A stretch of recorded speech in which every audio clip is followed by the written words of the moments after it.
This is the moment you have all been waiting for. Introducing the host fighting out of Los Angeles, California. This man is a former amateur MMA champion with a lifelong addiction to all things superhero related. Ladies and gentlemen, put your hands together for the Iron Coob himself and his team.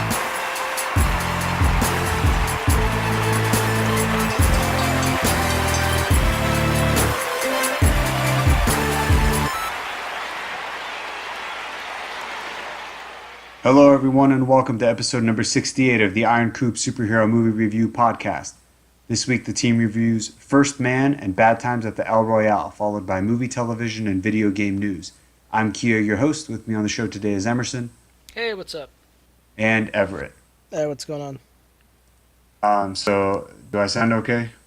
Yeah. It's getting a little worse, but manageable. Yeah, my mic is actually not muting me.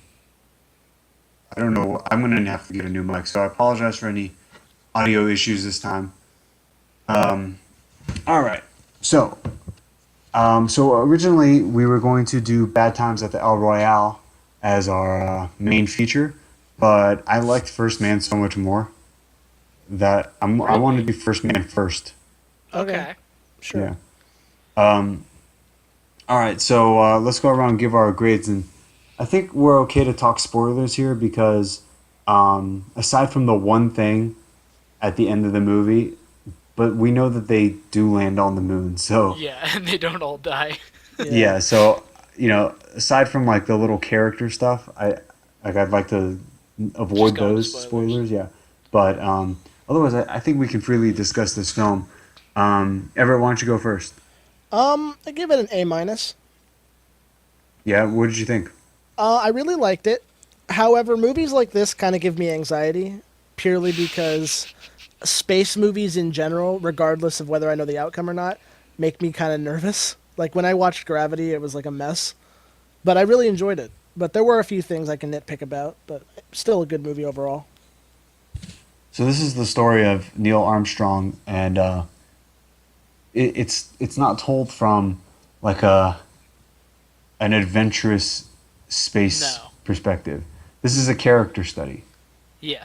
Which I thought the movie was going to be about a mission, not the man. But I guess it's in the title, First Man. So this is all about Neil Armstrong and like his mental state going into this mission and what it meant to him. And I really liked it, but I wasn't prepared for that kind of movie. It was a bit slower than I expected. That's what I was gonna say. I guess I'll give my grade in my opinion. So I give it an A. I think it was a phenomenal movie, but it was a very slow burn type of movie. And I wouldn't say that I wasn't interested in it, but I could feel the pacing. Like, I was aware that it was taking a while. It was very serious. Great acting, I would like to say, on almost everyone's part. And I think it was told in a really great way as well.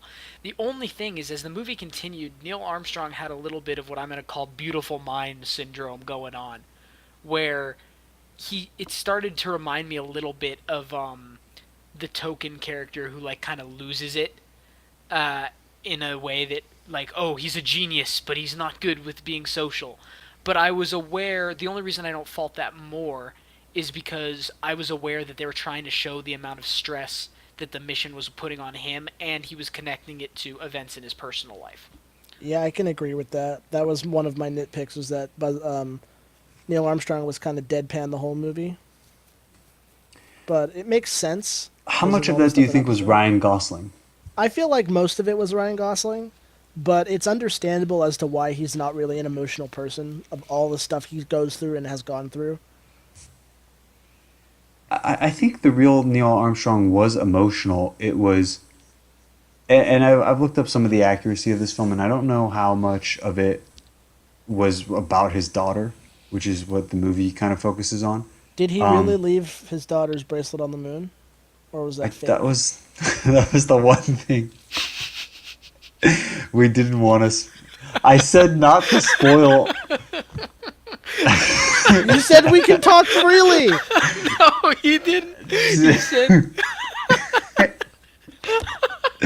That's like You the said- one part. They try to hide it. he said specifically, we're just not gonna talk about their personal stuff because that's the only. I thought I heard you say we can only talk about spoilers. You said you said we What? know they land on the moon, so we can openly talk about this movie in spoilers. That's what you said. Yeah, No, we like didn't. the overall, like going to the moon, do they make it kind of spoilers. But there's clearly, like that, what you just said is something that the movie hides for the entire film. Everett. Oh my god. He puts away the bracelet in the first act, and you don't see it until the last few minutes of the film where he puts it on the moon. And it represents his entire arc. That's like,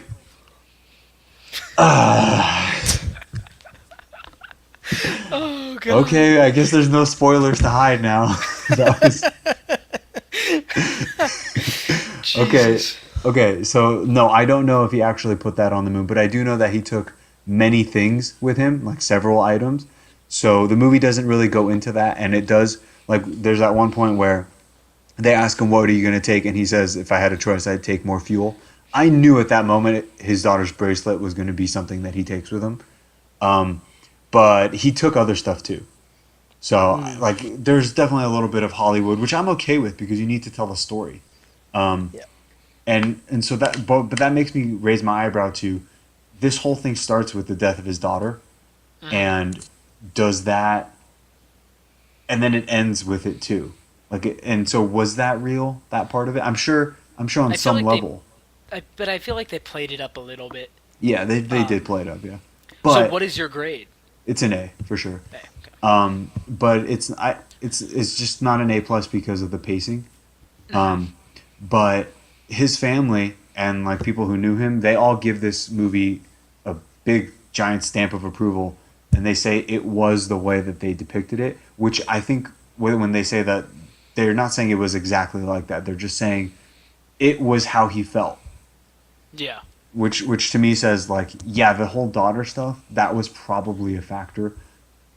But the one thing the movie really doesn't address, which you could sort of explain it with the daughter stuff, but why does he want to go to the moon so badly? Like, you see him staring at it. Every night almost, yeah. But you have the daughter part. But the daughter part doesn't necessarily connect to the moon. You know? Yeah. Like, how does like your daughter dying and you just not feeling good about it make you want to go away to the moon? Like, he never says, like, I want to be there. Yeah, it didn't say it. See, I read it as, like, he spent so much of his time away because he was in the space program, or not space, because he was in, like, an experimental jet program first. And then they grounded him, his daughter's dead, so he needs something to do to prove that it was worth it to be away from his family. So the way I saw it was that he latched onto this idea to make all he's done worthwhile. Yeah, that could work. I also kind of saw it as he takes it up there. I mean, just aside from going to the moon, like, it makes sense that he uses being on the moon as an opportunity to give himself some closure about his daughter. Yeah. But I don't like. I feel like the movie should have showed him describe why they need to get to the moon. Like, he sort of says it a couple times, like, this mission is important because of all the sacrifice that has come before it. But why does he want to go to the moon? I never really connected with him on that. I kept waiting for his, like, big moment where he says, like, I have to go, and he never said that.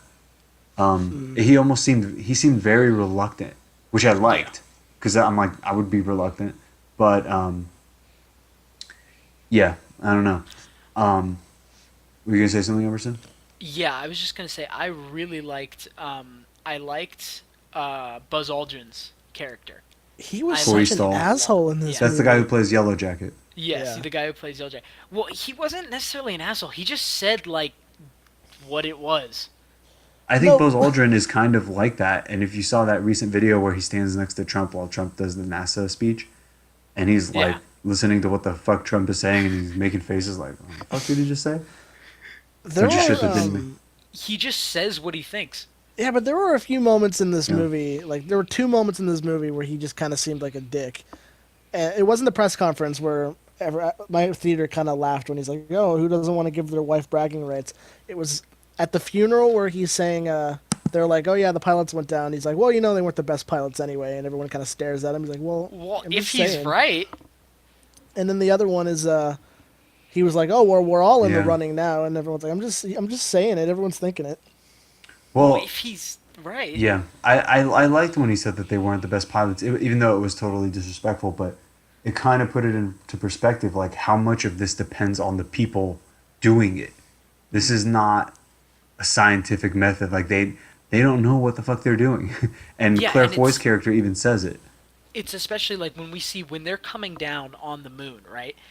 He repeatedly says like radar's out, we don't have surface anymore, radar's out, like, and there's a multiple times where they could have pulled back, but what ends up happening is Neil, Ryan Gosling, he kind of eyeballs it, and we see that as a reoccurring theme that stuff goes wrong, and you have to be able to adjust and fix it in the moment. And I've done some reading on Neil, and they all say that he had probably the best technical knowledge of all the engineers.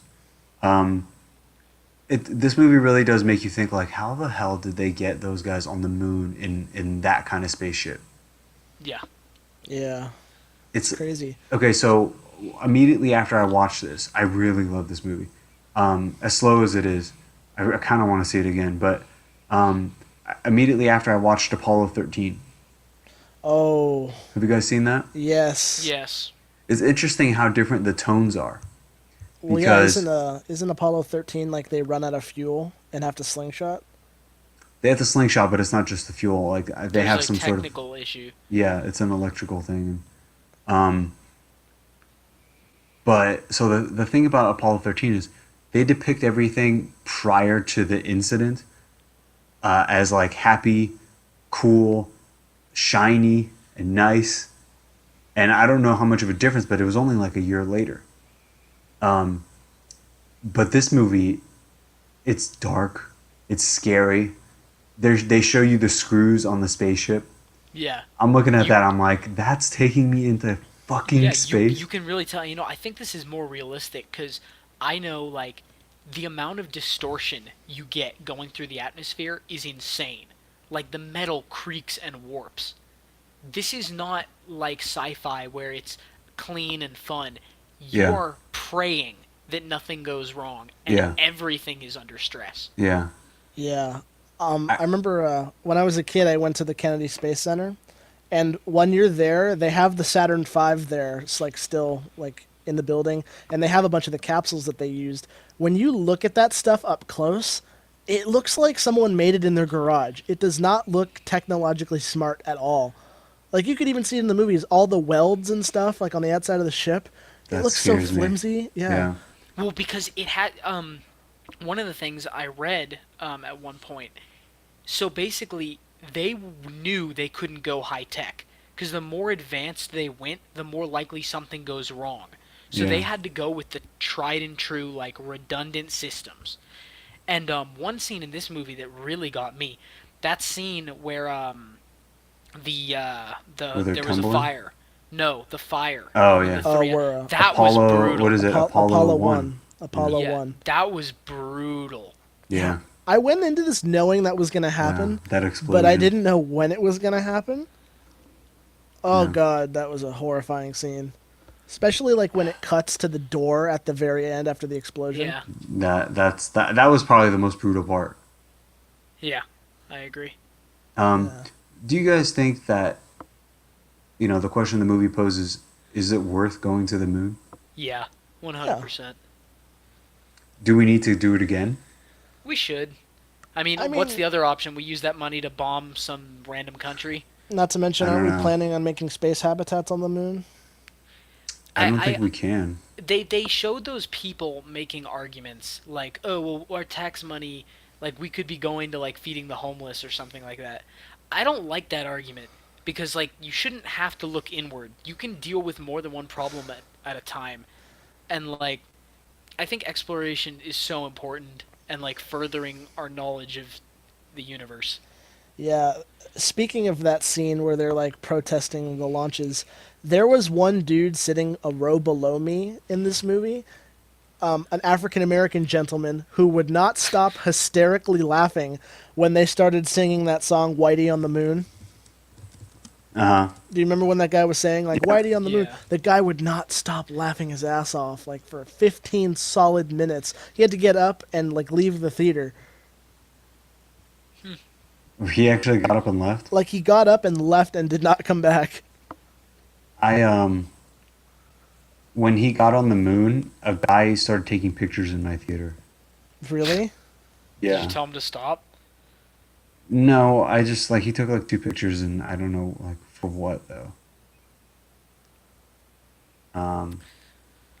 Anyway, so the pacing of this film was interesting, given Yeah, that it was was. slow. Sometimes I felt like I didn't want to see so much of the home stuff. By the Yeah. way, Claire Foy, that's the woman who plays Queen Elizabeth in The Crown. Hmm. So if you Yeah, I thought, recognized her from something. yeah, if It's you the thought her trailers acting for was that. good, I love that show. It's got to come back soon. Actually, let's look that up right now. It's also kind of odd because I walked into this movie directly after seeing El Royale. Seeing Shea Wiggum in this movie as well as El Royale was kind of odd. Shea Wiggum, who's that? Yeah, he played the Doctor in El Royale. He played what's his face? He played Gus Grissom in this movie. He was one of the soldiers in Kong Skull Island. He was in Agent Carter. If you saw his face, you know who I'm talking about. I don't know. Okay, The Crown season 3 doesn't have a release date yet. Yeah, so the pacing it starts with him. You know what? One thing I liked was each time he went into space, it showed the sky changing until you hit the black, and I really like that because by the time you get to Apollo 11, it was almost comforting. Like it seemed comforting to Neil because it was familiar. It meant things were going as planned. Yeah. Like that deep black space was like, oh, thank God. I mean that stuff was intense. I really Yeah. enjoyed it. Did you guys see it in IMAX? No, No. I'm glad I didn't though because when I was sitting in this movie, maybe it was just like the nerves still like fresh after watching El Royale, but I felt like this movie. You were right. It kind of had an odd pacing. It kept going from like very soothing with like nice electronica music to like massive distortion and spinning, like just back and forth. So like one minute you'd see them all like doing calculations or working on the rockets, and then immediately it switches to like high speed turbulence. Like the scene where they're trying to dock and they have to disengage and begin going into a spin out. I felt so disoriented during that scene. Um, I saw it in IMAX and I loved it. I think it's definitely worth seeing in IMAX. So yeah, the pacing is they start out with him kind of proving himself as a pilot, which I thought was okay.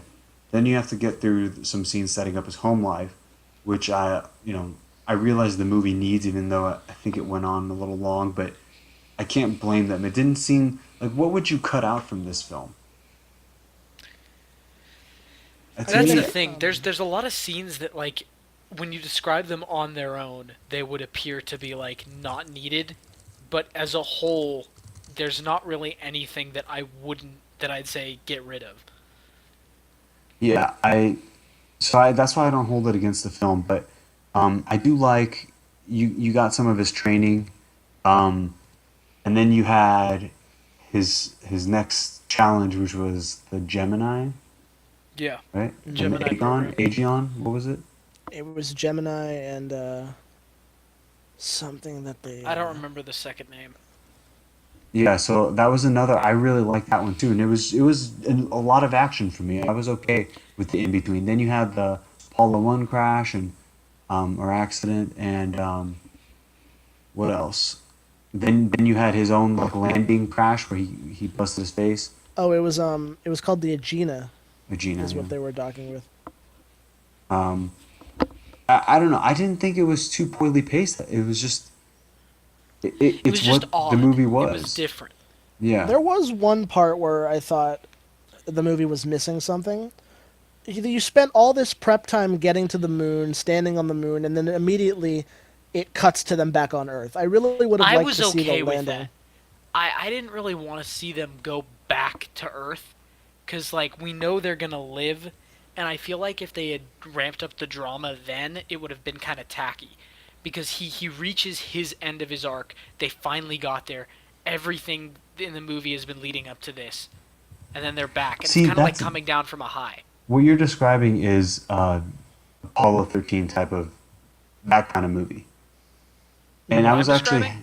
no, whatever it is describing. Oh, yeah. To have him like put back and all that. What I was worried about with Claire Foy, I'm like, she kind of like popped out of this one with that classic wife, scared wife at home character, and she really wasn't that. She had a pretty significant role. Yeah. Um, I liked what she did. Like you could see her trying to raise the kids on her own, and he's not there. Like I didn't think it was gonna be that kind of movie. I thought it was gonna be like Neil Armstrong is the greatest, and everyone around him is like in awe of him, and he's like an American hero, and he gets the job done. And it's like it was not that at all. It was like he was a piece of shit sometimes, Yeah. and you kind of understood why. But at the same time, like he was He not was a doing piece of his shit. job. Yeah. Yeah, and she was trying to hold it together, and she didn't know what to do. And I read that they later got divorced. Really? Yeah, but like that scene where she forces him to go talk to his kids, and I was reading about it, and people were saying I think I listened to something with the director, and he was saying that that scene was not him being like a dick or closed off. That was him. He didn't want to talk about not coming back because that in his mind that would open up the possibility of failure. Yeah. And so that's why he was answering the questions like it was a press conference, which is like the public statement, which Yeah. is we're not gonna even hint at the fact that we don't know what the fuck we're doing. And Yeah. like he didn't want to lose focus. You know what I mean? And yeah, I completely understand that. It just there's so many levels on which this movie works. It's not, I wouldn't say it's a funny movie, but I appreciate the humor it has.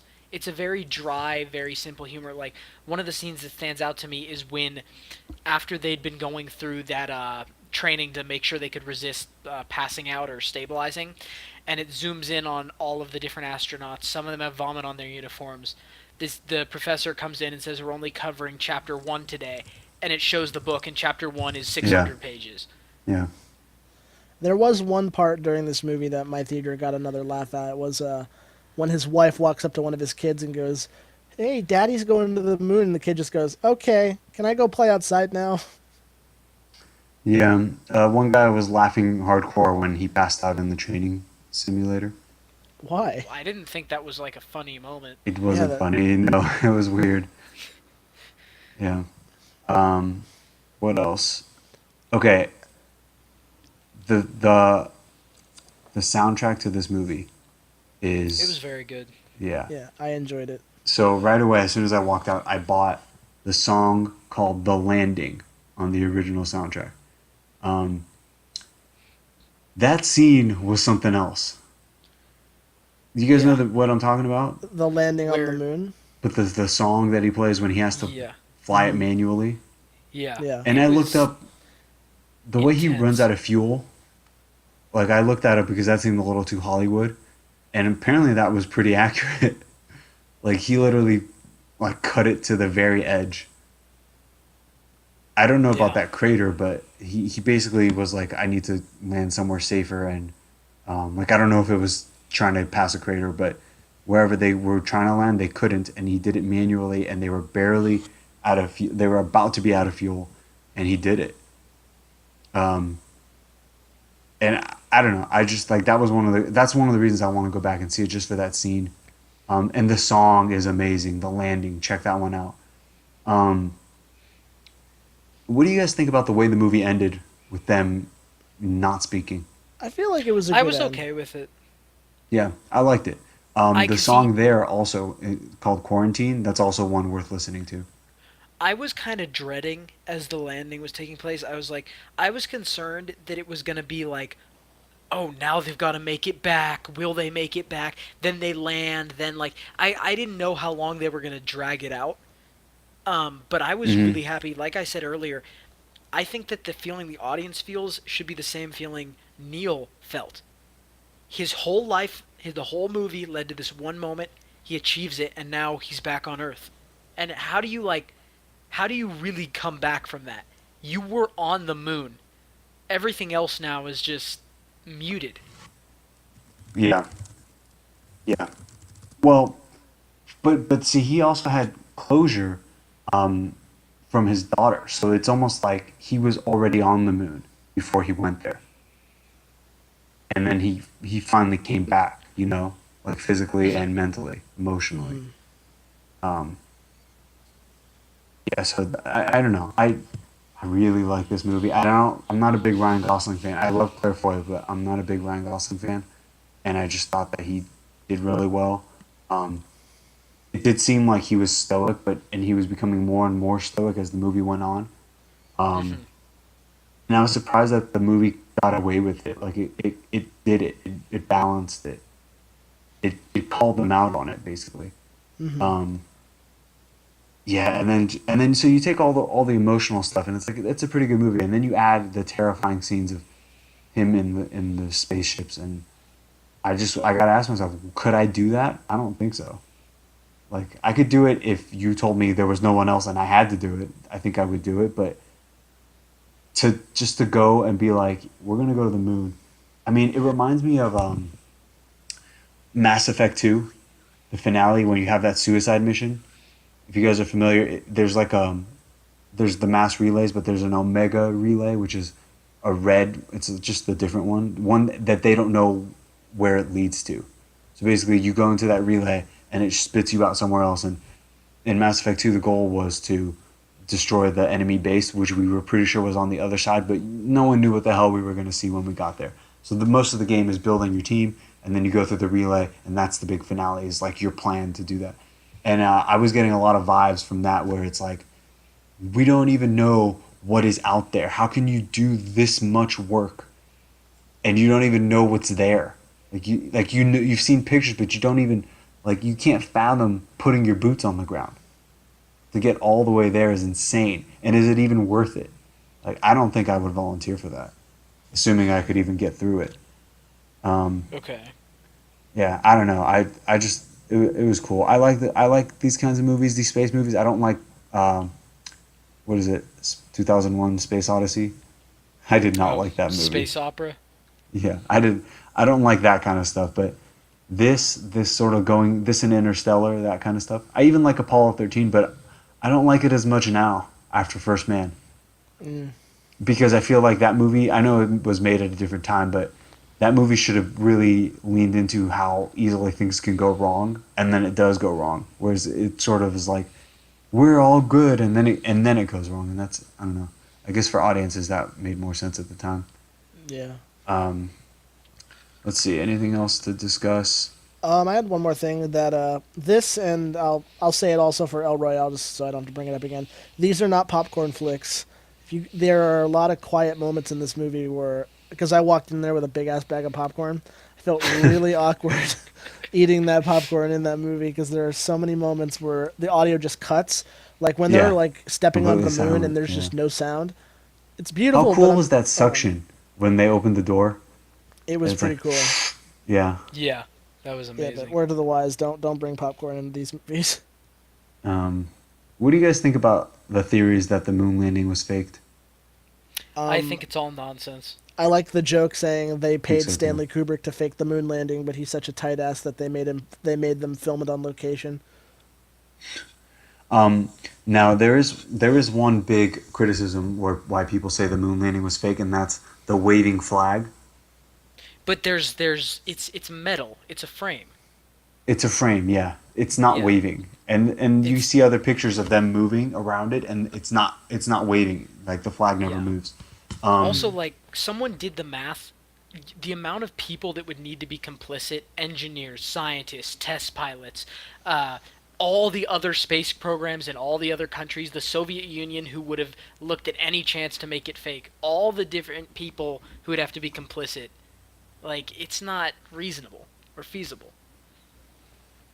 Yeah. Right. But I also wanted to mention that the flag scene isn't in the movie. Yeah, there was some criticism about that, I discovered. Apparently, they did film a flag scene, or something. The director made a purposeful choice not to include it. I feel like that's okay though. I feel like when it comes to Apollo 11 and Neil Armstrong, the two moments that matter are the first footstep, which we saw, and one small step for man. Those are the only two moments that are really needed in a movie like this. I read that it was something because they always felt like, Neil's own words were talking about mankind, and Yeah. so making it like all about America in that moment just didn't fit the story they were trying to tell. Yeah. Having said that, though, they do kind of shove America down your throat a couple times, which for good reason. America did it, but there's that French woman saying like, "I knew America would do it," Yeah. and you see the United States written on a bunch of stuff, and it's all about Russia, got to beat Russia, and Well, that's I, how it was. Like yeah, back I then, it felt was like the that space. scene should have been in the movie. Neil Armstrong flubbed the line when he got to the moon. Yeah, so did he flubbed it in this one too. Yeah, I know, but I think that's fucking cool. Like Yeah, little tidbits like that. there's controversy over whether or not he thought of it beforehand. Yeah. I think he did, Yeah. personally. Well, I mean, if you were stuck in a pod for 3 days on your way to the moon, you'd think about what you were going to say when you first got there, No, I right? think he knew months because he there was a rotation. So the movie kind of makes it seem like he was chosen for this, but there was actually a rotation, and it was more like who's going to be in charge. But it's kind of the same three guys, and so they knew he was up for Apollo 11. Um, so he knew well in advance it was going to be him. Um, all right, ready to move on to El Royale? Yeah. Yes. All right, how about Emerson? Why don't you go first this time? Okay, so I would like to preface this by No saying spoilers that, here. yeah, when I saw the trailer for this movie, I had no idea what it was about. I wasn't extremely hyped for it. I didn't know anything about it. Um, and I don't really go to these type of movies. It was all right. I don't know how easy it is to give this film like oh, they did really well or really bad, because it relies a lot on shock value and non-linear storytelling, which makes it difficult to decipher the strength of the film. But I will say that I enjoyed it. It kept me entertained. It kept my attention. But I'd say this is a B to a B plus for me. Okay. By the way, why did we think this was a Quentin Tarantino movie? I don't know. You just said it, and I was like, Kia probably knows what he's talking about. But Yeah. didn't that come up somewhere? I feel like it did. It Uh, It might have. seems like it is one. It reminded me more of like a Kubrick film, to be honest. I don't know. I don't know why we thought. I could have sworn I heard that he was attached to this. Maybe people were just criticizing it for being like a Tarantino film. I Yeah. don't know why I thought it was, but anyway. Everett, what's your grade? I give it a B plus. Had some things that I wasn't pleased with, but overall, I'm happy with the movie. It was a good movie. Yeah, I give it a B as well. And the thing is, I can't really point my finger at what was wrong with it, other than I just didn't like what they did. Like, I think they definitely got what they were going for. They nailed what they were going for. The question is, do you like that?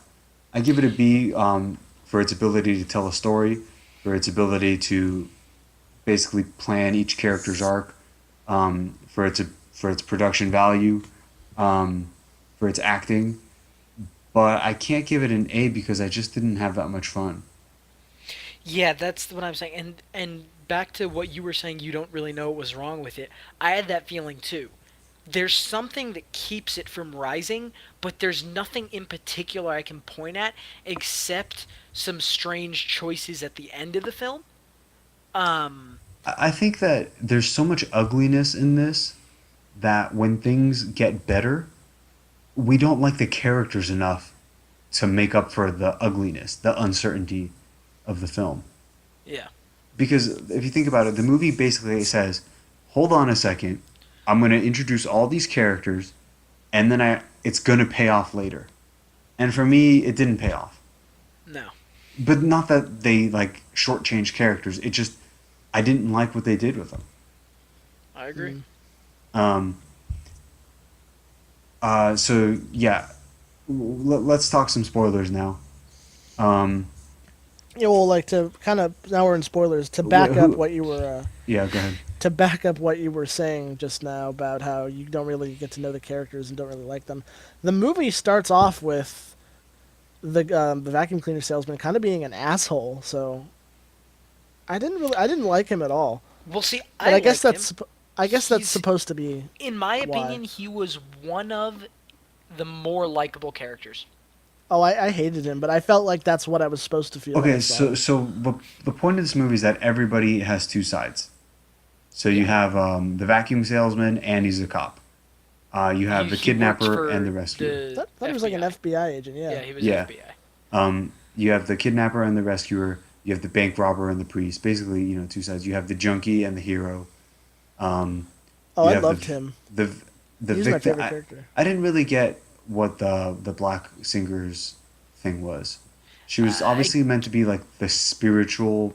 I guess the idea is Person she's to the audience. successful, but also not really, because like she appears successful, but then like in her flashback she's not. So, Yeah. but anyways, going back to the FBI guy, so he was the first character that we're really introduced to, and I liked him. He knew what he was doing. He provided an element to it. He introduced a lot of the themes of like what was wrong with the hotel. And then he died really quickly. I was kind of shocked at that. Like this film did not shy away from killing people. Well, that was the I think the thing you were supposed to think that because he was one of the more famous people, that he wouldn't be able to die, and then also the fact that he was an FBI agent, and then he dies. That kind of makes you understand that anyone can die. Yeah. Because that opens it up completely. He's the one that can stop any wrongdoing, and then he's gone. So I was okay with that. I mean, it definitely surprised me. I just didn't care that much, is the thing. When he got shot, did we know that she was rescuing her sister No, at that point? we had no idea.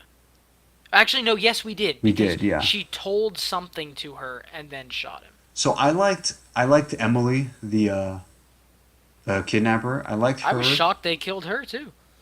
Yeah, that was. I wasn't shocked because I knew it. By the time they were all tied up in chairs, I'm like, okay, now this is about who's going to win. This isn't really. But I liked her. Her and Jeff Bridges' character were my two favorites. And I didn't really like Jeff Bridges' character that much. I just thought he was like interesting. And I liked her mainly because I felt like it was just an interesting twist on what she was trying to do.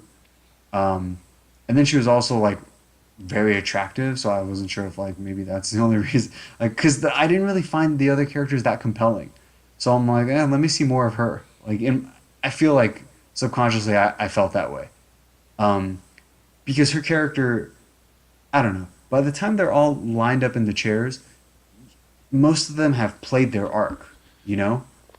And so again, I was kind of bored. Then the junkie turned out to have like another hand to play, but at that point, I was not very thrilled with the movie. Did you guys like Chris Hemsworth in this? I feel like he was trying to unlock a darker side to what he normally plays, but it was kind of off-putting.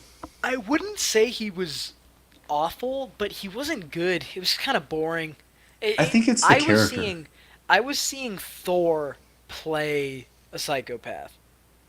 He's trying to be like some sort of cult leader.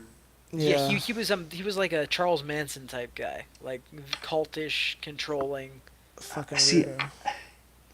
I didn't like his character at all. And I know he's basically just there to kill people off, and that's part of the fun. But what he did to the little sister, I didn't like. Like, it turned me off. I wasn't into that. And then in terms of like I'm not invested in the movie when it's something I find kind of disturbing. Yeah. And then he's got them all tied up and he's killing people who like really didn't do anything wrong. Like no one there really did anything wrong except maybe Emily, who I guess had it coming because she crossed them. But even she only got caught because her sister sold her out. So you don't really want her to die either. Um, I wasn't okay with any of them dying, and I also wasn't really that interested in any of them living. That's a big problem at that point. Yeah. How Well, to I didn't fix it? want the druggie to die. Yeah, he was the one guy I actually cared about if whether he lived or See, not. I thought the black singer was obviously a shoo-in to survive because she had the soul of the movie. Um, and then quickly followed by the junkie. Like the two of them were the surrogates for the audience. I feel like. Um, I feel like he would have been a lot more fucked up with the face full of buckshot that he got. yeah, I mean it was through a person and through glass. I don't know. Yeah, but still, like, I'm surprised that that's all he ended up with. Um, yeah. I something about the movie just. See, speaking of the junkie, at the end, right? There's the moment where he's laying down, he sees the gun, he says, "I can't kill any more people." She says, "How many people have you killed?" He says, 132, 123. Yeah. At that moment, I was like, "Oh, he's a serial killer." Who killed the people in the Weber family? Who killed them? Yeah, that's what It I was, thought that was. It was no, it was Emily's sister. Oh, I thought she killed her dad. Yeah, the Weber family was her parents. Oh, It was kind of interesting because so that had happened just that morning? they called it the Yeah, Malibu Massacre. that's Oh, why she. That's I why didn't get that. That's why her sister kidnapped her, because like that was the final straw. Oh, I see. I thought she just Um, took her from the camp. But anyways, so with the druggie, I thought he was going to be revealed as a serial killer, which to be fair, I was okay with. I Yeah, was like, oh, cool. So he's also, and I hoped they were going to go that route. Like he's a I was serial into killer that. Yeah, who doesn't want to do it, but like he's just one of these guys who just does. he's And I compelled. was Yeah. okay with him, yeah, being evil. But then they like played the Vietnam card, which was okay, but it kind of was cheap to me. And then when he had like those badass moments, I it didn't seemed buy it. yeah, it seemed completely in opposition to how his character's acting. He's weeping and he's terrified and just wants to live, but he's also a Vietnam soldier who, with no hesitation, draws his rifle and snipes a bunch of people. I don't think so. I liked that, Yeah. especially when he picks up the rifle with his foot. I thought that was like a redemption moment for him, but then like he dies like Well, a it few was minutes supposed to later. be. It was supposed to be. It's just did you like it or not? And I Yeah, didn't I like it. I enjoyed it. I Um, feel like that was a good turnaround for him. what I didn't like the girl Kaylee, whatever her name was. I think the actress's name was Kaylee. I can't remember Who did What, the she sister play? or the sister. Yeah. yeah, I Yeah, hated she was. her. There was a little bit of Harley Quinn going on with her. I didn't want her in the movie. I wasn't interested in whatever she was doing. I thought the Kaylee Spaney, singing. that's her name. I thought the singing was good. Jeff Bridges was clearly up to something. I knew he wasn't a priest, so that was interesting. Um, I was kind of into like what was going on with the money, but then the movie kind of turns into like not about the money, but then again about the money at the end, which I was like, the money is. These people go through an ordeal, but I don't feel like the ordeal was worth watching. Like I'm like this isn't a. I don't feel happy for them afterwards. I feel like this what happened to them was just terrible, and all they got was some money out of it. Like this is not. I don't feel good about it. Yeah. You know, I'm looking this up right now.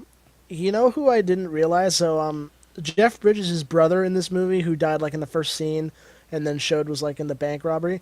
That's played by Nick Offerman, and I didn't realize it. I saw it was Nick Offerman in the opening Yeah. scene, um, and then I was pretty sure it was him because of the eyes and his voice, but even though you couldn't see through the mask, I thought that the third guy was gonna come back. I knew there. I'm like there has to be some other entity coming in, and then it turned out to be Chris Hemsworth, but I thought it was gonna be the third bank robber. Um, yeah, it's a B for me. Now let me ask you guys this: what do you think that tape was? Because I have a theory. I think it was John F. Kennedy. Yeah, with Marilyn Really? Monroe. Yeah. Yeah, I'm Because pretty. I feel like they even talk about say him it. as a they talk about him as a good politician. He's a good man. He's dead. It's really important for his memory. Like, it's got to be JFK. But wait, Yeah, did and they Marilyn say Monroe's specifically picture is on the wall. politician? Yeah. Would you Well, say, I mean, Everett? I don't know. Because I know what they said. They said because when he's explaining it to Jeff Bridges, he's like, "Really famous dude. You'd know him. He was nice to me." But I was under the impression he was like a movie star or something. They don't say it, but Marilyn Monroe's picture is on the wall. So I'm like, okay, first of all, if they're trying to say this was like some sketchy place, potentially she was there doing sketchy things. And the most famous sketchy thing she did was give a blowjob to John F. Kennedy on tape. Somewhere somebody has it. And then I knew that I thought it was a Quentin Tarantino film. So the entire time I thought that there was going to be some revisionist history where someone like gets away with the tape or something. Yeah. But besides that, her picture's on the wall. Like Emerson said, they talked about the politician, good man, he's dead. It seems like it was John F. Kennedy and Marilyn And Monroe. also, right, like, Yeah, it makes sense. when they're making that hint, they want the person they're hinting at to be well known enough that someone will know him. Because if the result was they're like, oh, actually, we're referencing a Texan senator, who's gonna know that? Right. Yeah. I mean, they never really say, but it is the only person that could really be applicable to that, I guess. yeah, I would bet good money that it was him. You guys have anything else to say about this? No, not really. I liked it. Okay, yeah, Although, actually, I do have one thing. It was that son of a bitch. I feel like the trailer kind of spoiled it a tiny bit for me. Like when you see this trailer for this movie, like it has like a bunch of the stuff already happening in it. Like you don't see most of it, but like Jeff Bridges saying I'm not a priest and that kind of stuff. I felt like me going into the movie knowing a few of those things kind of like Yeah, diminished I the could see that. experience. I didn't really watch the trailers. Let me say something about the girl. What's her name? Dakota Johnson. So I had never seen her before, but apparently she's famous for being in 50 Shades of Grey. Yeah, she's also that girl in the Bumblebee movie. No, Are you sure? you're talking about the main female lead in the Bumblebee movie. Is it not her? They look That's not exactly her. the same. No, they don't. That's the girl from No. True Grit, Haley Really? Stanfield. And what was that other movie with Woody Harrelson that we liked? Where she's a student, 17. Oh, the one where something. he wants to kill himself or whatever? Yes, Oh, 17 something. Yeah, that movie. Edge of Wow, 17. okay. I guess that's just a brain fart for me then. I guess I thought they looked the same. No. So she's the girl in 50 Shades of Grey. Which any of you guys seen that? I watched the first one and it was horrible. Okay, I didn't see I'm pretty sure the books are basically porn, Basically. but They are the are. movies? Despite what Mm. some people may say, the books are porn. The movie surprisingly was a lot tamer. It has Also, I was to be, thinking like it's not because if it's otherwise not, it Like- will be porn. it was rated R though, right? It was rated R, but they didn't really use the rated. Like, there's topless scenes, obviously. Do and you there's, like- understand how careful they had to be with the movie? If they follow the books, from what I understand, it would not be a film. It would Yeah. literally be porn. Yeah, literally, the book is as graphic as you can think. So Didn't you narrate one of the books, Everett? I did have a moment where I would annoy the shit out of people on. I did not narrate the book. We're gonna But need to I- find that recording. I do work for the company that published it. So did you read 50 Shades of Grey out loud to people?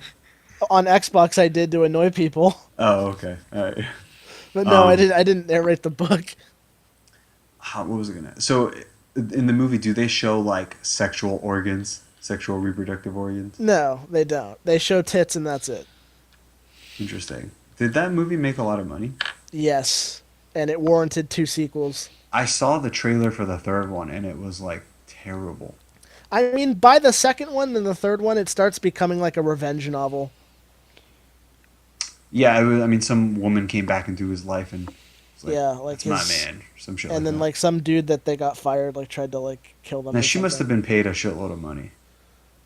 No, she was a good actress, so it's not like she's just like. It's not. I don't know. It doesn't feel like when you do a movie like that, it sort of cheapens you a bit. Yeah. It's almost like being in Twilight or some shit like that. It made a But lot she of money. seemed like a good actress. Like she could have a career if anything, those movies need to not do well, and then she could just sort of like pretend she never did them. I don't know. All right, moving on. Aladdin teaser. Did you guys see it? Yep. Yep. I liked it. I liked it Yeah. as well, and you and I kind of had a conversation about this the other night. But Diamond in the rough. I feel like it's going to be interesting. I forgot Especially how much I about- like this movie. Were you a big Yeah. fan of the animated one? Yeah, when I was a kid, I was bullied mercilessly for looking like Aladdin. Is that not funny to you guys? Yeah, you told Yeah. me the other night that I'm you used to still be called processing it. I'm Yeah. like, wait a minute. The thing is, though, I do look like him. That's the funny. Not the guy in the movie. That's what I was gonna say. The guy in the movie looks very like old country. He's a Persian guy. I looked it up. He has like a skinny face, and he doesn't look like Aladdin in the cartoon. Aladdin in the look like cartoon is like whitish almost. He's like a white guy, sort He's of. a little tan, yeah. He's like Middle Eastern, but Hollywood. Yeah. And I look a little like I don't look super ethnic either. Like people mistake me for what I look like a Brazilian, Greek, whatever, Iranian. But if you look at the cartoon, especially when I was a kid, I basically had he has a generic face, but he has like a Roman nose, just like a straight nose, and dark eyebrows and dark eyes and dark hair, which is exactly what I look like. So when I was a kid, I don't know, like they said it like it was an insult, but I never understood it. Like I would say back to them, he had a magic carpet. Like that was my comeback for that. And like he also had a hot girlfriend. I don't know. Like they're basically think about it though. When they're calling me Aladdin, what they're really saying is, "Haha, you're not white." Like that's basically the insult because there's Yeah. nothing like bad about him. He's the hero of the story. Yeah, from rags to riches. That's like if you saw an Asian kid and or an Asian girl and you called her Mulan, it's like all you're saying is haha you're Asian, because Yeah. she's like the hero of the story. Yeah. So that's kind of whatever. I like the movie a lot, and also it was kind of cool. It was almost like I forgot. It's kind of like our Black Panther, like for Middle Eastern people. Even though it's supposed to be Arabia, it's not Iran, but it's still like that it's like era. yeah, I mean, it's the I'm just glad that they're not like whitewashing these movies because I read recently this movie has a lot of ethnic characters in it that they didn't like cast white people in. They also did that with Mulan. They originally were going to cast a white woman for Mulan, but now they have a full Asian cast. So Here's at one least thing they're that keeping annoys it me. authentic. They keep hiring or casting Indian actresses as like Persians. Really? yeah, like in Punisher. Yeah, and The Punisher. Yeah, and to me, I know for most people they can't even tell the difference, but for me, I'm like, that's not a Persian person. And I know this isn't even in Persia, but it's, I don't know. So here's the funny thing. Jade's friend who lives in the UK has a cousin, and her cousin is Jasmine in this movie. That's And she was cool. also the Pink Ranger in Power Rangers, which I didn't realize at all. Huh. So, I mean, we didn't see her in this teaser trailer, but you know, I'm kind Yeah. of wondering. I'm excited for this. So Will Smith is going to be the genie in this movie. I'm wondering, Yeah. are they going to make an animated genie, or are they going to make Will Smith look like the genie? That's what I'm wondering too. I'm sure the first trailer we'll see him, but yeah. Okay, Pokemon Go Gen 4 is coming out. So they're actually bringing out some changes with Gen 4. Here are the 4 bullet points. Weather will have a reduced effect on Pokemon. What that means is, like right now we have a weather system, and basically based on the weather you'll have more spawns of a certain type of Pokemon. But some areas never change their weather, so you're kind of dominated by the weather, whatever weather it is.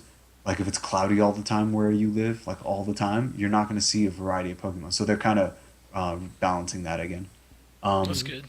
Places like parks and nature reserves will have more varied Pokemon species, basically the same thing. Greater amount of Pokemon spawning at different rates, CP values to be rebalanced. The effect of defense and HP will be reduced to reduce the gap between different Pokemon. So this sounds like a combat rebalance ahead of PvP. So that'll be interesting when we can finally do some battles with your friends and all that. But they're rebalancing right now, I think, because um, there's a meta in the game, which is the legendaries and a couple non-legendaries. Like Machamp is good because he's a fighting type, and that's good against Blissies because Blissies have high HP, so everyone uses them in gyms. And then aside from that, for raids, people are using like the same three, Mewtwo, Tyranitar, or whatever. So they're kind of changing the gap, I think, to where you can use the regular Pokemon. Like you want them to be useful as well. Um, but we don't know yet what's going on, so I'm excited for that. Moving on, Big Mouth season 2. Did anybody finish it? I did. Yes. Yeah, I didn't like it as much. Yeah, Yep. it wasn't as good, but Emerson was right when we were talking about this last time. It's way more graphic than the first season. Yeah, I mean, I feel like they had to do that, but the jokes weren't better, and I Yeah. didn't like the shame monster. Oh, I loved him. It was okay. He was my favorite character. He had one song number towards the end of the season that was like my favorite song of all time from The this hormone show. monsters weren't as funny. I feel like they weren't in it as much. Um, they had a couple times where I'd be like, yeah, I sort of remember what that felt like being that age or whatever, but overall, it didn't really get funny, I think, till like this last episode. Second to last episode was good, and then the cliffhanger was like, I don't even care. I couldn't even tell you what it is right now. His new hormone monster is the woman. Is that it? Is that what happened? It was that Nick got Yeah. Connie Nick as got his a hormone monster. female hormone monster.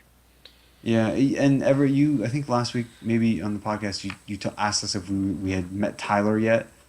Yeah, So I was expecting something a little better. He was like a non-factor. I don't know. yeah, I know. I was gonna say I hated him because he's You're like my supposed to least. hate him. I hate him way more than I was supposed to. So I watched a documentary series on Netflix called The 90s. Did you guys see that? No. No. You know, I mean, I grew up during that time. It was cool. They had a great Bill Clinton episode. There's a great episode about sitcoms, TV. That's like the first episode. They basically cover everything from like OJ, Rodney King, all that shit. TV sitcoms, politics, music. Do they talk about Desert Storm? Yes, George W. Ooh. Bush and all that. Yeah, they do talk about that. So, That interests me. you know, if you're interested in the '90s, even in a nostalgic way, it's worth checking out. I've also been watching Ken Burns' The Vietnam War. What do you think of that? I like it. You know, It's sometimes really it good. can be dense, but yeah. Like when Kennedy, he approves the coup against the South Vietnamese, I believe, right? And then he was kind of appalled at the way they killed him. He got Yeah. into an armored car and then he was dead shortly after. And there were pictures, and then a couple weeks later he got killed himself. Um, I kind of, you know, go America, but you gotta love the underdog story.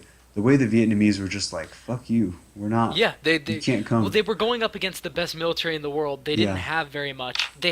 Top Gun was founded not to fight the Nazis, not to fight the Soviets. It was founded to fight the Vietnamese. Hmm. Per capita, they have the highest number of flying aces in the world.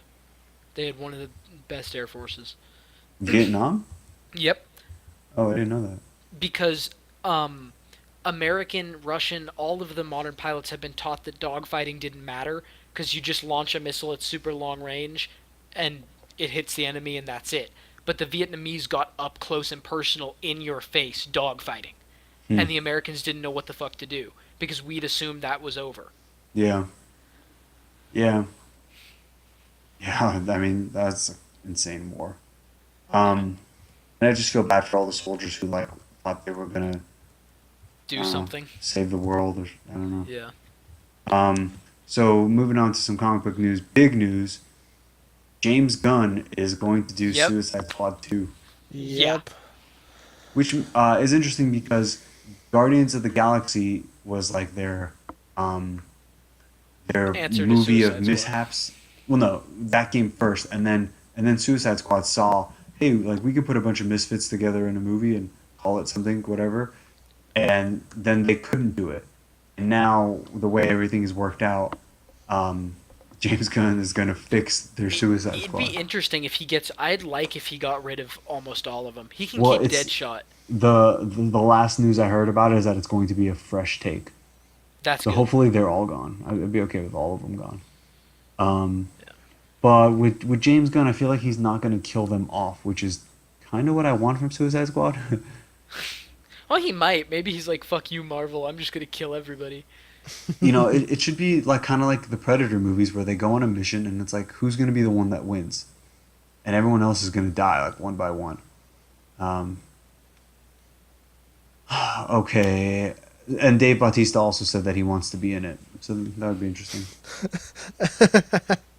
Venom Box Office. Huh? I'm What not is a big up with fan of his Dave obsession? Bautista's, yeah, like his obsession with James Gunn. It's like, just be quiet. It's Like, enough, yeah. If anything, that doesn't make you look good. So, Venom is top in 2 weeks in a row, yeah, which is a shame. I would have hoped. I feel like Bad Times at El Royale and First Man kind of cannibalizes each other yeah. because they're people are kind of the interested in same First Man. audience. Bad Times had like a buzz, but First Man, people were interested, but the two at the same time split it, and then Venom, I don't know. Venom honestly has good word of mouth. Yeah. Yeah. And then Um, isn't the other top of the box office A Star Is Born? That's the other one, which I actually do want to see. I don't know if I'll see it in the theater, but I do want to check it out. Apparently, it's like Oscar-worthy. I walked Speaking- in. I walked in on like the last 30 minutes of it because my parents were watching when I was watching Bad Times. Mhm. And from what I saw, I won't say anything because it's spoilers, but it's actually really good from what I saw. So I recommend it from basically from the last 30 Yeah, minutes. I'll of what I saw. probably go see it with Jade. Speaking of movies that you haven't seen, Kid, did you ever end up seeing Upgrade? No, I do want to see Well, that. so it's out now. I bought it the minute I realized it was out. I watched it again. Still think it's a phenomenal movie. Still love it.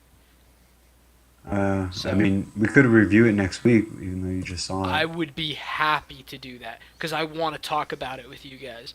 Okay, Yeah, good. I'd watch it. We'll do that. So Venom box office, the movie cost over 100 million to make, collected 65 million. Well, collected another 65. So it's made 378.1 million. Yeah, it's a financial success. So we're probably gonna I see gave another it an one. F. We're gonna see another one for sure. Goddamn. At this point. Society Um, disagrees. People were going to say that they thought it was going to have a big drop the second weekend, but it had a 55% drop, which is identical to Avengers Infinity War and Guardians of the Galaxy Volume 2, and is better than Spider-Man Homecoming, which dropped 62%, Ant-Man and the Wasp, which dropped 61%, Captain America Civil War, which dropped 59%. That's such a shame. That and hurts Deadpool, my which soul. dropped 57%. Deadpool 2 just kind of disappeared, didn't it? No Yeah. one cared. No, But one it's coming cares back anymore. for the Christmas edition. Yeah. There's a Oh yeah, aren't they making a It's PG-13 PG-13, edition? yeah. That's so dumb. That's gonna make it worse.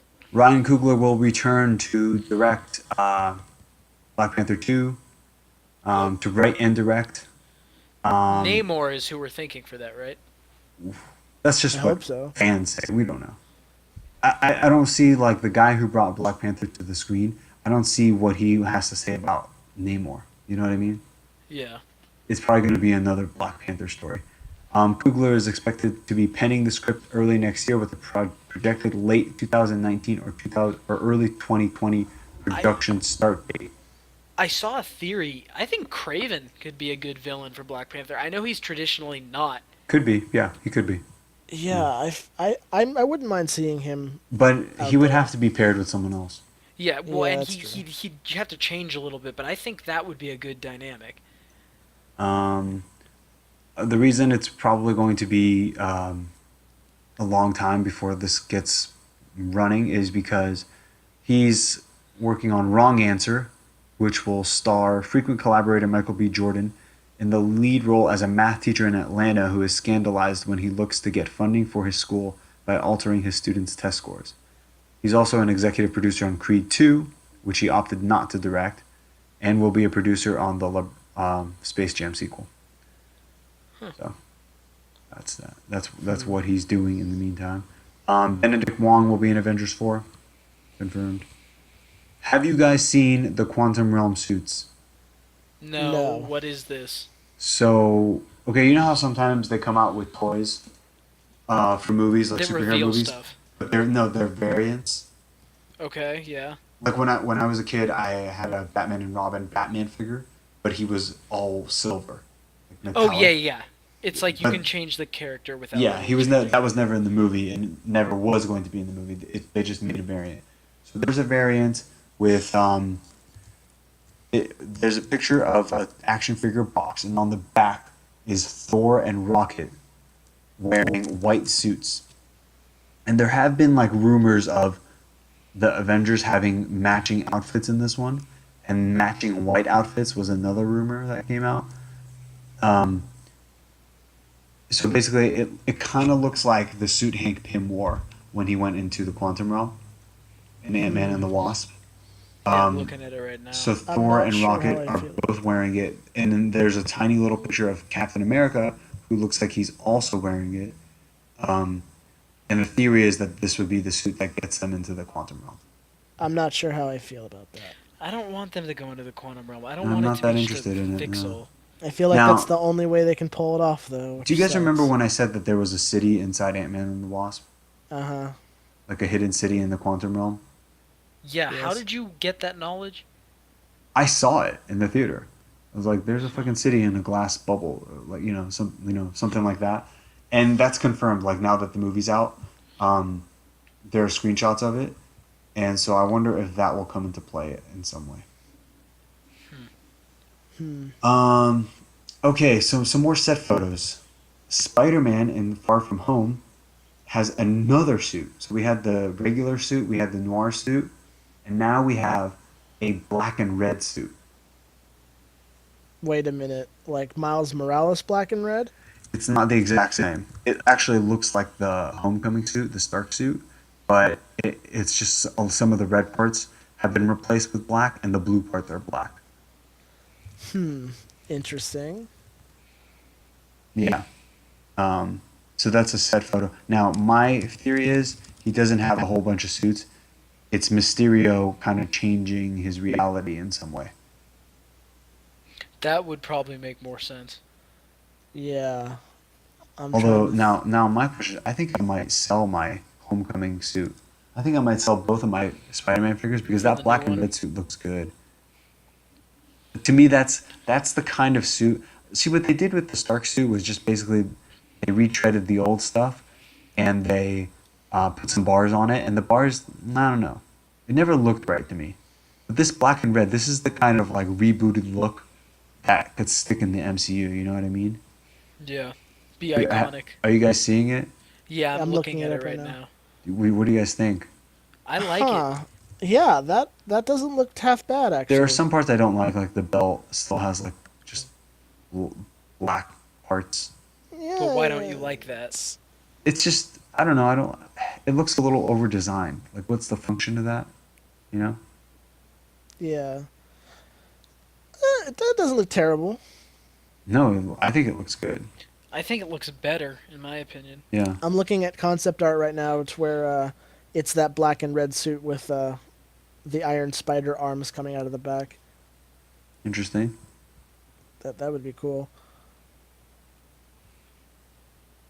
Yeah, He's worn this suit in the comics, hasn't he? not exactly this. But something similar. I Yeah, mean, there's been black and red similar. suits. Miles Morales had one. Yeah, Miles And, Morales. yeah. I mean, it could be something like, I'd say Scarlet Spider, but Scarlet Spider has like a blue hoodie on it. Yeah, yeah. So anyway, that's interesting. And then finally, last piece of news, we can all celebrate because Iron Fist is canceled. Yeah. Yeah! Wait, it was finally It canceled. finally It's got canned. fucking canned. It's gone. It's dead. But the Iron Fist lives on. So he might. There's two theories I have. One, first of all, a lot of people are like, such a shame. You know, they really came back from in the second season. No, they didn't. No, they didn't. It was It better, but they bad. ruined it at the end. It was still bad. But what did they do? Or sorry, what can they do? I feel like they might do a Heroes for Hire show with Luke Cage because he's kind of he got renewed, but I was surprised. Like, Hmm. I feel like at that point, cut your losses. Like Luke Cage hasn't been doing well either. So, wait. So Iron Fist is gone. Luke Cage is coming back. What about the others? Well, Daredevil's on its way. Um, and No news on Jessica Jones. Jessica Jones has a season 3. We looked that up before. Okay. Jessica Jones has a season 3. Punisher has a season 2. I'm glad about Punisher. So it's everyone but Iron But Fist. I think this is the end. So the other option would be Heroes for Hire, or which I think Heroes for Hire, or just having him show up in other shows is what they're going to do. But there could also be like he's being moved to the Disney service, which would put him in the hands of Marvel Studios. I wouldn't mind. I mean, they could. They could. I wouldn't mind seeing him that. show up in a movie if he like died or something. Because I really don't like Danny Rand. He died. Yeah, I at this point I think he's still. We don't know what the relationship is between the Netflix heroes and the Disney streaming service. Can Kevin Feige pull the Netflix shows and put them on his own thing? If he can, do it. Do it all. Cancel all of them and take it. Having said that, if he can't, then keep Iron Fist. Like Emerson, didn't you like that episode where he showed up in Luke Cage? Yeah, I think he was Yeah. much better in that episode than he Yeah. was in any of the episodes he's ever been in. Yeah, just do that. That's what I say. So I got one more thing actually. go ahead. Did you guys have you guys been reading the theories about Avengers 4? About them bringing in more cosmic entities? You mean Annihilation? No, I mean like separate characters. People are theorizing that after Thanos Mm-hmm. destroys half the galaxy with the Infinity Gauntlet, people think that Infinity and Eternity are going to show up, which I don't really believe. Yeah, I could see that. people are It's like a basically saying cameo. that they don't believe that they're going to have an entire new movie with Thanos as the main villain again. Well, no, if Infinity and Eternity are anti-heroes and heroes, they're like the cosmic balance to Death. Because in the comics, he's trying to impress Death. Death wants to lower the population of the galaxy. Meanwhile, Eternity and Infinity want to increase. They increase while Death decreases. Right. I'm just saying from like a storytelling perspective, people are saying that there must be something else in the third act that comes into play. I still really want Well, Mephisto it'd and be a Living little- Tribunal to show up. Who the fuck are they? Living Tribunal already exists because they talked about that in Doctor Yeah. Strange. And Mephisto technically exists because, I I mean, don't Johnny think it'll be Blaze Mephisto. and they're not gonna. He's But not gonna show up. I think there's going to be another like big comic reference that hasn't appeared yet. Yeah. I suspect that. Like what? I like what Everett is kind of saying, like one of the big sort of overseer type people. Maybe Like, Galactus will do something. I forget if it actually is Eternity, but I know there's another entity in the Marvel universe that's like the equivalent of God. Yeah, that- there was something that I read that was like what Thanos did would have brought this person out of hiding or like just gotten his attention. Yeah. Like But I his don't remember power who it set is was. like he can defeat someone with the Infinity Gauntlet. But That's I power don't know. creep. Yeah, it's big, which is why I don't think they're gonna do it. Because that's a cop out if I they don't do something think that big. I don't know. Do you understand? We're all kind of in agreement that there's gonna be, even if like this is the end for these Avengers, there's gonna be a new Avengers. We're all in Yeah, agreement. there's gonna Oh be yeah, 100%. shit tons Okay. more movies. You understand that they're gonna have to power up the villain to make it make sense. Because like they beat Thanos, they can't be weaker than Thanos, so they're probably gonna power up the villain, which means they're gonna have to power up everyone else. I'll bet you anything that after this Or downgrade. sect of Avengers is over, they're gonna power up people like Mephisto's gonna show up eventually. They'll probably do something like once Fantastic Four and X-Men are situated, they'll do like Adam House of M or Warlock? something. I wouldn't Adam actually Warlock mind was seeing. supposed to be in Guardians of the Galaxy. I want to see House of M really badly. Okay, if they- I was if just they thinking get it about right. this. The more I think about it, I feel like Marvel is just going to say that the mutants were there the whole time. That would be a cop out. I Why? don't like that. I just they're kind of like that. Like they've done that before. It's like, yeah, this new person, yeah, they've actually been there. When in reality, they've all been hiding, like, out of nowhere. The moon. Like Captain Marvel. Yeah, the Inhumans. Although that was TV, so It's still canon technically, though, right? I mean, it's not Kevin Feige's canon. So, Okay. It was shit anyway. Who cares? yeah, but like Captain Marvel is a sign of, hey, what will they do? Wakanda, even though that's part of it, is that they were always there. But I feel like they're gonna say, we've been monitoring more superhuman levels. If blah, blah, blah. anything, they'll use the Shi'ar for something like that because the Shi'ar have a lot to do with the mutants. Do you guys remember that Mutants trailer that was a horror movie? The new Did that come mutants. out? Yeah, it's still coming out. Remember we reported like a couple weeks ago that it got pushed way back. Alita Battle Angel took its spot, and then it got pushed to June, and that pushed Dark Phoenix further back. And then Gambit even further back. Yeah. All right, that's all I got. Yeah. Oh, one other thing. Did you guys get that weird Xbox avatar thing? Yeah, I Did like you guys it. make your guy? Yeah, I made my I guy. haven't yet. So it's supposed to be your new gamer tag? Is that it? Well, no, it's supposed to be your new avatar. And What do you use it for? It's purely just cosmetic. You can make a new avatar. You can make them with funny poses. You can make pictures out of it. Other than that, it shows up on your profile and that's it. It's okay. So I put mine in a wheelchair with a peg leg and a robotic arm and a depressed mood. I mean, I made mine look like a demon, so... Yeah. Okay. All right. So we'll do Upgrade next week and then Daredevil after that. All right, sounds good. All right. See you guys. All right, see ya. See you. Thank you for listening to the Iron Coupe Superhero Movie Review Podcast. If you enjoyed the show, please be sure to like, share, subscribe, and most importantly, review our podcast on iTunes so we can spread the show around. To contact the show, you can reach us at theironcoupe@gmail.com and on Instagram at theironcoupe. This has been an Iron Coupe production. Join us for another edition of the Iron Coupe Superhero Movie Review Podcast.